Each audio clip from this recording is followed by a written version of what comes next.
So imagine waiting years for a life-saving organ only to be skipped over at the last second, not because you're unfit or sick, but because the system quietly bends the rules. There's a shocking new New York Times investigation out this month, 2025, that reveals how organ transplant lists in the US are failing the sickest patients. The New York Times found that many patients are actually skipped over in the transplant waiting list. Remember, those at the top of the list are typically some of the more sicker patients, the ones that need the organ the soonest.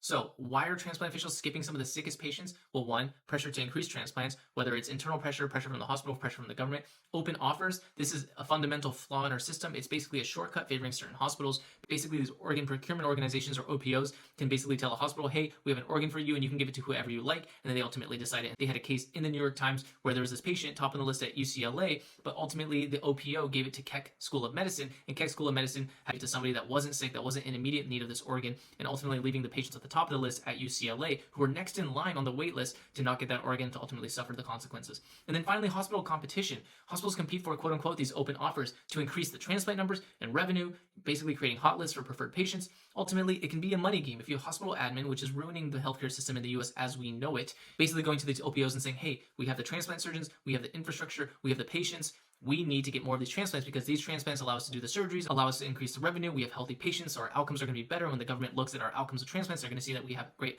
extended outcomes because we're giving it to healthier patients. So there's a lot of stuff going on behind the scenes. But what are the consequences of landscaping? One, erosion of trust. Many people already don't trust the healthcare system as it is anymore, so this just undermines further faith in the system. Transplanted organs are one of the, if not the most sacred facets of medicine, and so the ethical concerns arising from this are tremendous and something we need to look into. And exacerbating disparities. We already see disparities throughout medicine, but actually this New York Times article found that the increased transplant line skipping led to an increased percentage of white patients getting the transplants, college graduates, men, and then larger hospitals that are able to kind of fight for those OPO transplants. They mentioned Cleveland Clinic as an example.